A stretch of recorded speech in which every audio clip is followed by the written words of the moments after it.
Hello students, I am Kusum and this is my first video. आज हम microbiology के बारे में पढ़ने जा रहे हैं कि माइक्रोबायोलॉजी क्या होती है। ये माइक्रोबायोलॉजी टॉपिक आपको बीएससी फर्स्ट ईयर की फर्स्ट सेम में भी आपको देखने को मिल जाएगा और 11वीं क्लास में भी आपके लिए हेल्पफुल रहेगा। तो माइक्रोबायोलॉजी को अगर हम डिस्कस करें तो बायोलॉजी मीन्स क्या होता है ये तो आप सब लोग जानते होंगे, study of the living organism. और माइक्रो मीन्स ऐसे ऑर्गेनिज्म जिन्हें हम नेकेड आई से नहीं देख सकते, जैसे कि बैक्टीरिया है, वायरस है, फंजाई है, स्लाइमोर्स है, एटसेट्रा। तो इनकी स्टडी को हम माइक्रोबायोलॉजी बोलते हैं। अब हम माइक्रोबायोलॉजी में अगर हम पहला टॉपिक कोई ले रहे हैं तो हम बैक्टीरिया ले रहे हैं। बैक्टीरिया हम सबसे पहले बैक्टीरिया को पढ़ेंगे कि बैक्टीरिया क्या होता है। So study of the bacteria, पहले हम ये देख लेते हैं स्टडी ऑफ बैक्टीरिया को क्या कहते हैं। Study of bacteria, bacteriology, bacteriology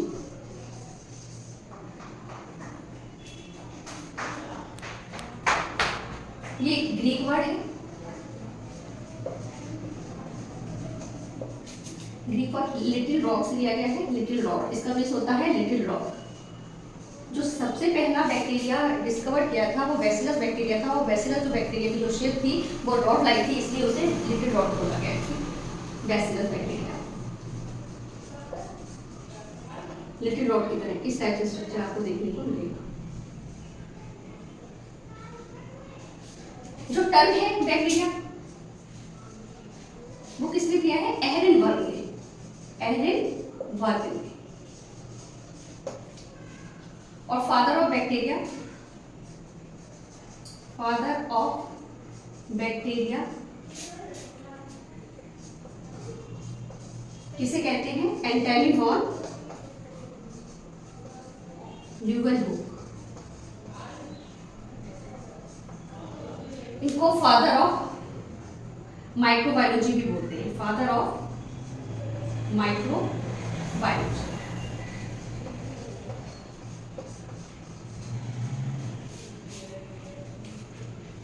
तो हम यहाँ देख लेते हैं फिर से एक बार कि हम माइक्रोबायोलॉजी में बैक्टीरिया को पहले पढ़ रहे हैं। बैक्टीरिया क्या होते हैं? बैक्टीरिया अगर हम बात करें, अभी बैक्टीरिया के बारे में बात करेंगे, ये प्रोकैरियोटिक ऑर्गेनिज्म है। Prokaryotic organism. Study of bacteria को क्या बोलते हैं? बैक्टीरियोलॉजी बोलते हैं। ये ग्रीक वर्ड से लिया गया है जिसे लिटिल रॉड कहते हैं। टर्म एहरेनबर्ग ने दिया था। फादर ऑफ बैक्टीरियोलॉजी, यहाँ पे बैक्टीरियोलॉजी आप डालिएगा, bacteriology, bacteriology, father of bacteriology और फादर ऑफ माइक्रोबायोलॉजी लीवनहुक को बोला है। ठीक है, लीवनहुक। इसके बाद हम देख लेते हैं थोड़ा सा और इसकी हिस्ट्री के बारे में। इसके आगे देखते हैं father of modern father of modern bacteriology, bacteriology और फादर ऑफ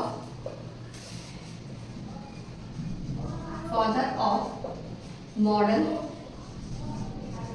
माइक्रोबायोलॉजी,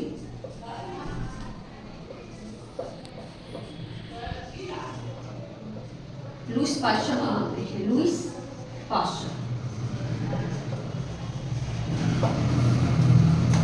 ठीक है, तो फादर ऑफ बैक्टीरियोलॉजी और फादर ऑफ माइक्रोबायोलॉजी के बारे में कहा जाए तो वो एंटनी वॉन ल्यूवेनहुक है। लेकिन मॉडर्न बैक्टीरियोलॉजी और मॉडर्न माइक्रोबायोलॉजी की बात की जाए तो फादर कौन है? लुईस पास्चर है।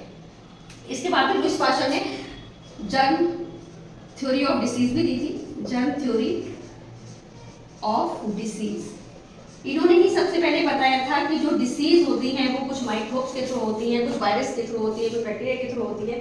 पहले लोग ये माना करते थे कि ये शायद ईश्वर का प्रकोप है जो डिसीज हो जाया करती है, लेकिन उन्होंने सबसे पहले बताया था कि ये जो डिसीज है वो जर्म्स के थ्रू होती है। जर्म्स लाइक अ बैक्टीरिया और वायरस, इनके थ्रू होती है। आगे इसका देखते हैं। फर्स्ट टाइम जो कल्चर किया था बैक्टीरिया का, first time culture of bacteria वो किया गया था रॉबर्ट कोच के द्वारा। रॉबर्ट कोच इन्होंने सबसे पहले बैक्टीरिया को की कल्चरिंग करी थी, रॉकफोर्ड कल्चरिंग। इसके बाद में हम कुछ टर्म्स देख लेते हैं, जैसे कि स्टरलाइजेशन। स्टरलाइजेशन एक प्रोसेस है, स्टरलाइजेशन। इसमें क्या करते हैं, माइक्रो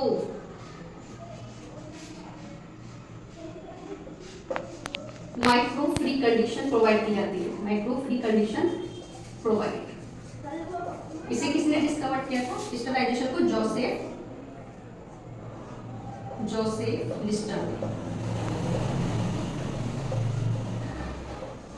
स्टरलाइजेशन क्या होता है, जैसे कि जब हम लैब में प्रैक्टिकल करते हैं तो किसी भी इक्विपमेंट को, इंस्ट्रूमेंट को पहले स्टरलाइज करते हैं, उसे माइक्रो फ्री बनाते हैं कि उसमें कोई भी माइक्रो एंटर ना कर पाए। तो इसलिए ये स्टरलाइजेशन की प्रोसेस किसने दी थी, ये स्टरलाइजेशन की किसने बताया था, जोसेफ लिस्टर ने। ओके, अब हम बैक्टीरिया के बारे में देख लेते हैं कि बैक्टीरिया एक्चुअली होते क्या हैं।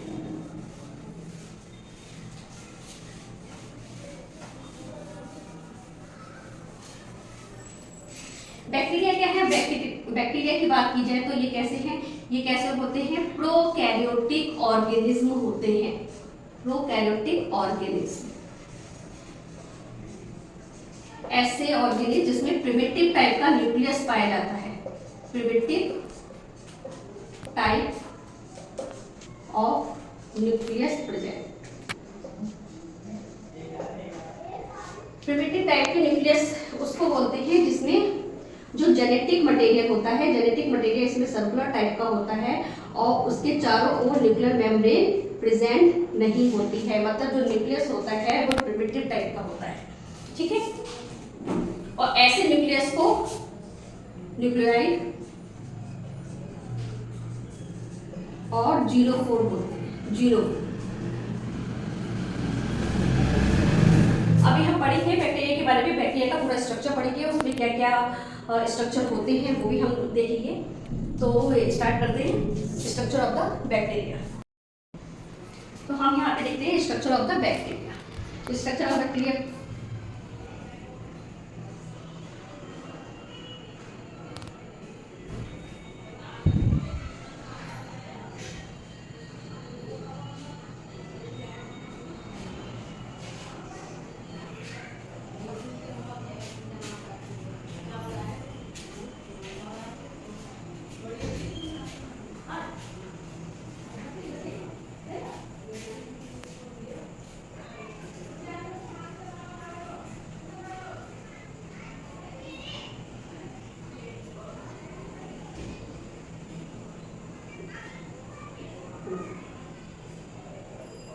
स्ट्रक्चर ऑफ बैक्टीरिया का अगर हम देखते हैं तो इसमें 3 लेयर पाई जाती हैं।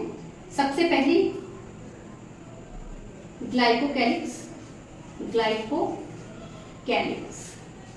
ग्लाइकोकैलिक्स म्यूकोपॉलीसैकेराइड की बनी होती है। ये एज अ नेम प्लेटिंग की तरह काम करती है कि जो बैक्टीरिया का जो नेचर है वो कैसा है। दूसरी आपकी यहाँ पे लेयर जो होती है वो सेल वॉल होती है, सेल वॉल। और third is cell membrane, cell membrane. और इन तीनों को मिलाकर बोलते हैं सेल एनवेलप। तीनों को मिलाकर क्या बोलते हैं, सेल एनवेलप।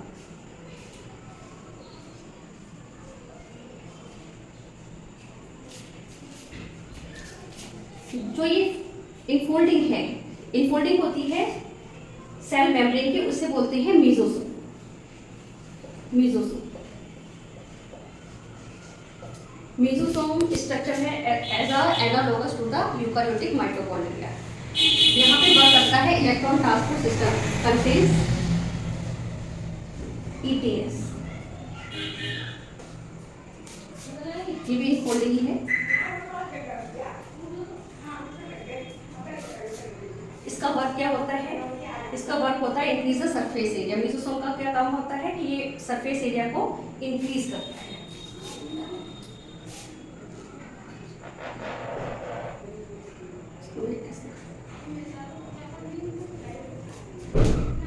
आफ्टर देन हम यहाँ पे देखेंगे मेंजिमा। ये मेन जीनोम है, main genome, main genome, main genome को न्यूक्लियोइड भी बोलते हैं। न्यूक्लियोइड इसे क्यों बोलते हैं? क्योंकि ये प्रिमिटिव टाइप का न्यूक्लियस होता है। न्यूक्लियस के चारों ओर न्यूक्लियर मेम्ब्रेन नहीं प्रेजेंट होती है। जेनेटिक मटेरियल कैसा होता है? नेटिव होता है, इसलिए इसे न्यूक्लियोइड बोलते हैं। और ये कैसा होता है? ये होता है सर्कुलर होता है, डबल स्ट्रैंडेड डीएनए होता है।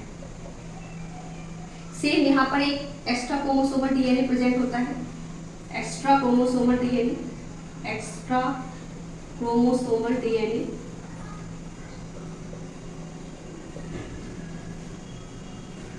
ये भी सर्कुलर होता है, डबल स्ट्रैंडेड डीएनए होता है। सर्कुलर होता है और कैसा होता है? डबल स्ट्रैंडेड डीएनए होता है।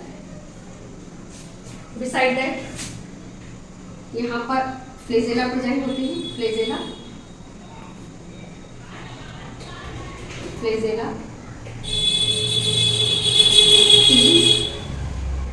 और यहाँ पर फिम्बरी, फिम्बरी स्ट्रक्चर देखेंगे, फिम्बरी। ये तीनों मिलकर सरफेस अपेंडिक्स बनाते हैं, सरफेस अपेंडिक्स, सरफेस अपेंडिक्स।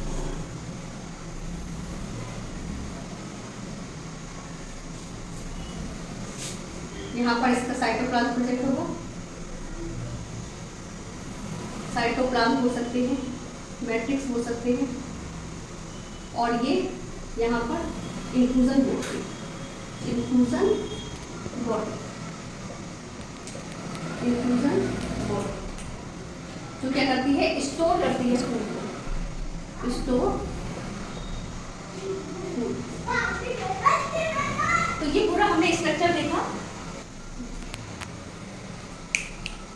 इसके अंदर एक चीज और देख सकते हैं, यहाँ पर आपको राइबोसोम देखने को मिलेगा। कैसा होता है? 70S ribosome. यहाँ पर 70S राइबोसोम, यहाँ पे पॉली राइबोसोम कंडीशन देखने को मिलती है। एक mRNA पे बहुत सारे राइबोसोम यहाँ पर अटैच होते हैं, और राइबोसोम का जो टाइप होता है वो 70S टाइप का होता है। तो एक बार फिर से हम इसको देख लेते हैं, स्ट्रक्चर ऑफ द बैक्टीरिया को। पहला जो है हमने सेल एनवलप देखा। सेल एनवलप में हमने 3 लेयर देखी, एक ग्लाइकोकैलिक्स देखी है जो कि ग्लूकोपॉलीसैकेराइड की बनी होती है। ये भी 2 टाइप की होती है, कैप्सुलेटेड होती है और स्लाइड लेयर होती है। अभी हम इसके बारे में देखेंगे। फिर सेल मेम्ब्रेन है और उसके बाद फिर सेल वॉल है, उसके बाद सेल मेम्ब्रेन है। तो आप पहले देखेंगे ग्लाइकोकैलिक्स, फिर सेल वॉल, फिर सेल मेम्ब्रेन। सेल मेम्ब्रेन की आप इनफोल्डिंग देखेंगे, उसे हम मेसोसोम बोलते हैं। मेसोसोम में क्या होता है? इलेक्ट्रॉन ट्रांसपोर्ट सिस्टम वर्क करता है, और ये इसका और क्या काम होता है? ये इंक्रीज करता है सरफेस एरिया को। यहाँ पर आपको 70S राइबोसोम देखने को मिलेगा, 70S राइबोसोम। इसके बाद आप देख सकते हैं यहाँ पर एक्स्ट्रा क्रोमोसोमल डीएनए जो कि सर्कुलर टाइप का होता है, डबल स्ट्रैंडेड डीएनए होता है। मेन जीनोम भी इसमें सर्कुलर टाइप का होता है, डबल स्ट्रैंडेड डीएनए होता है। बस ये है कि जो न्यूक्लियस होता है वो प्रिमिटिव टाइप का होता है, न्यूक्लियर मेम्ब्रेन नहीं प्रेजेंट होती है, स्टोर प्रोटीन एब्सेंट होती है, इसलिए इसे न्यूक्लियोइड बोलते हैं। इसके जो मैट्रिक्स को साइटोप्लाज्म बोला जाता है, और यहाँ पे जो स्टोर फूड होता है उसे इंक्लूजन बॉडी बोलते हैं। यहाँ पर जो फ्लेजेला है और फिम्बरी है, इसके क्या क्या वर्क होते हैं इसे हम आगे देखते हैं। फ्लेजेला का वर्क होता है मोटिलिटी में, पिली सेक्स और रिप्रोडक्शन में हेल्प करता है, और फिम्बरी जो होता है वो अटैचमेंट में हेल्प करता है कि बैक्टीरिया के अटैचमेंट में। तो ये स्ट्रक्चर था बैक्टीरिया का। इसके बाद में हम एक एक करके सबके बारे में पढ़ते हैं। तो सबसे पहले हम सेल एनवलप के बारे में डिस्कस करते हैं। सेल एनवलप,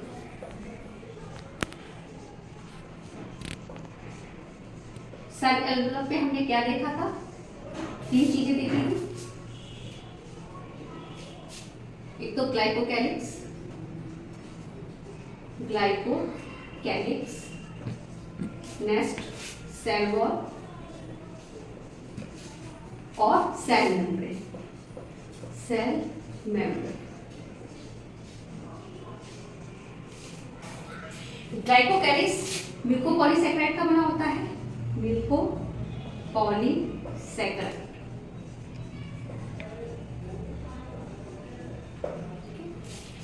म्यूकोपॉलीसैकेराइड की कवरिंग होती है, ये भी 2 टाइप का होते हैं, एक कैप्सूलेटेड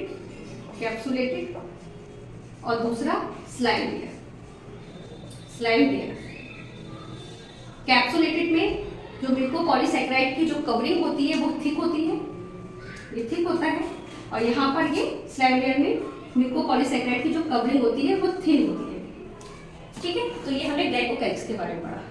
इसके बाद में अगर हम सेल मेम्ब्रेन की बात करें तो सेल मेम्ब्रेन पेप्टाइडोग्लाइकॉन की बनी होती है। पेप्टाइडोग्लाइकॉन,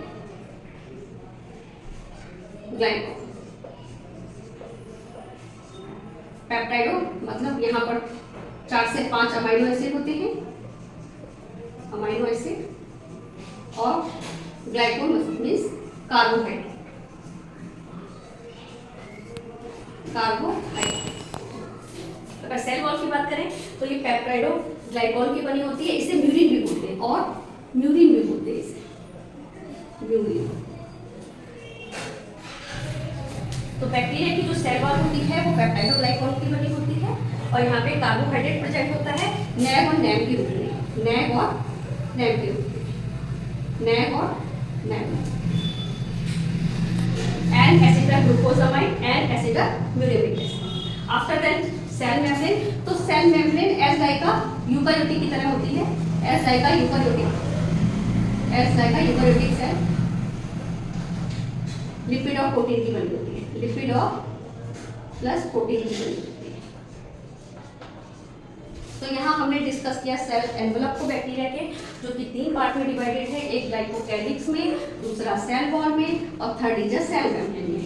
जो ग्लाइकोकैलिक्स है वो म्यूकोपॉलीसैकेराइड का बना होता है। किस तरीके से वर्क करता है, ये लेबलिंग की तरह वर्क करता है कि जो बैक्टीरिया का नेचर है वो कैसा है, पैथोजेनिक है या नॉन पैथोजेनिक है। ये भी 2 टाइप से होता है, ये कैप्सुलेटेड और स्लाइम लेयर। कैप्सुलेटेड में जो म्यूकोपॉलीसैकेराइड की लेयर होगी वो थिक होगी, और स्लाइम लेयर में जो म्यूकोपॉलीसैकेराइड की जो लेयर होगी वो थिन होगी। आफ्टर दैट हम सेल वॉल के बारे में पढ़ेंगे। जो सेल वॉल होती है बैक्टीरिया की वो पेप्टाइडोग्लाइकॉन की बनी होती है, इसे म्यूरिन भी बोलते हैं। इसमें 4 to 5 अमाइनो एसिड होते हैं और कार्बोहाइड्रेट होता है। कार्बोहाइड्रेट यहाँ पे नैम और नैम के फॉर्म में प्रेजेंट होता है। और सेल मेम्ब्रेन ऐसा है जैसे यूकेरियोटिक सेल में आप देखते हैं जो कि लिपिड और प्रोटीन की बनी होती है। इसके बाद हम आगे का देखते हैं। तो सेकंड हम देखते हैं surface appendix, surface appendix.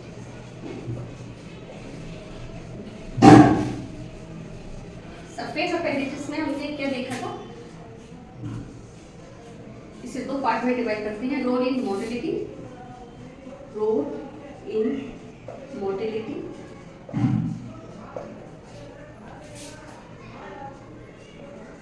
No role in motility, no role in motility.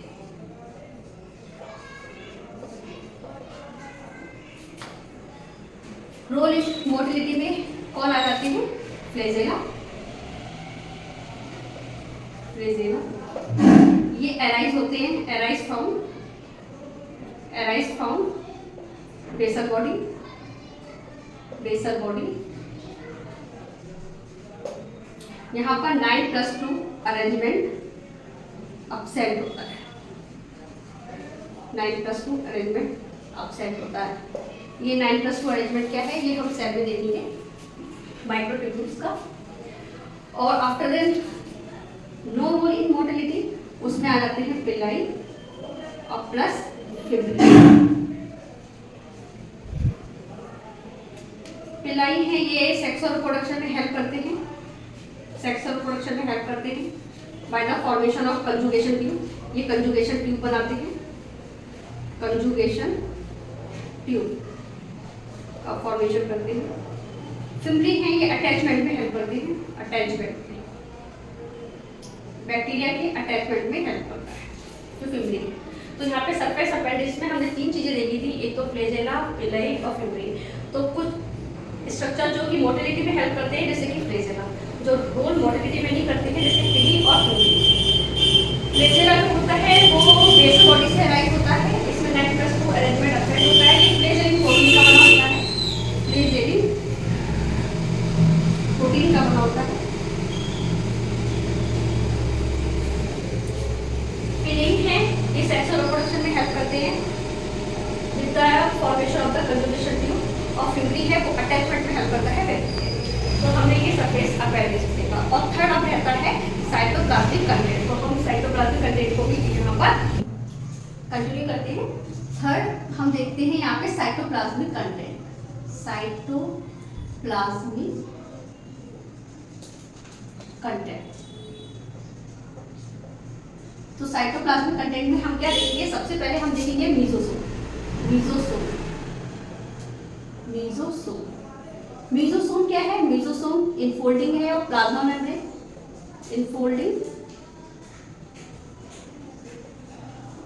Infolding of plasma membrane contains ETS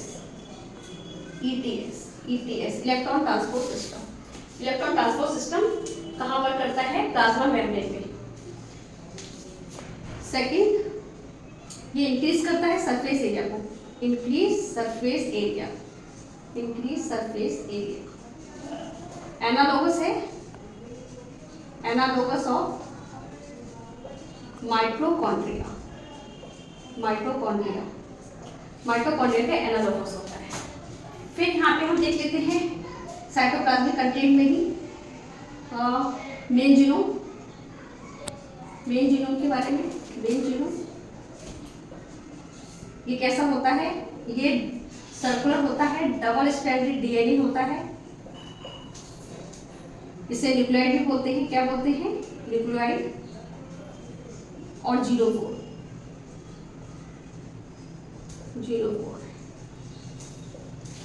इसी के साथ में एक एक्स्ट्रा क्रोमोसोमल DNA भी प्रेजेंट होता है। इसे A डाल दो, इसे B डाल दो,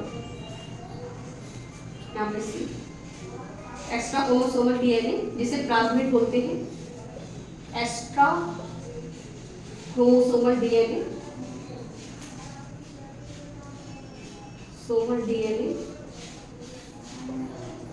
जिसे क्या बोलते हैं? प्लाज्मिड।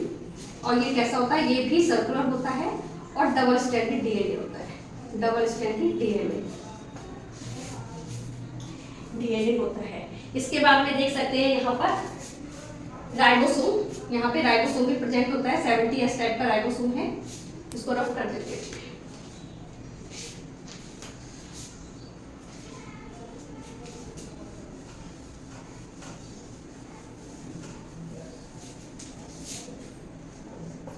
राइबोसोम दिख रहा है? राइबोसोम यहाँ पे 70S टाइप का होता है। 70S टाइप का। इसकी 2 यूनिट होती हैं, 50S और 30S। ये लार्ज यूनिट होती है, लार्ज यूनिट, और ये स्मॉल यूनिट होती है, स्मॉल यूनिट होती है। यहाँ पर जो राइबोसोम है वो पॉलीराइबोसोमिक कंडीशन में पाया जाता है। इस तरीके से एक mRNA पे बहुत सारे राइबोसोम अटैच होते हैं। पॉलीराइबोसोमिक कंडीशन यहाँ पे आपको देखने को मिलती है। इसके बाद हमने क्या देखा था? हमने ये भी देखा था इंक्लूजन बॉडी।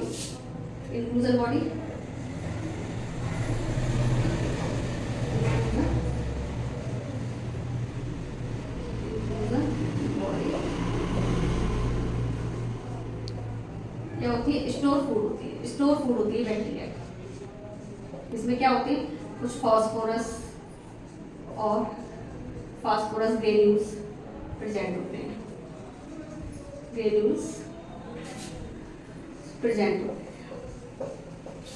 तो ये हमने स्ट्रक्चर ऑफ द बैक्टीरिया के बारे में पढ़ा था और हमने सारे स्ट्रक्चर को भी पढ़ा कि उसमें क्या क्या चीजें हैं, क्या क्या चीजें पाई जाती है, कौन किससे बना हुआ है, किसका क्या काम होता है।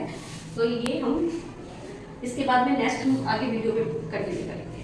Thank you.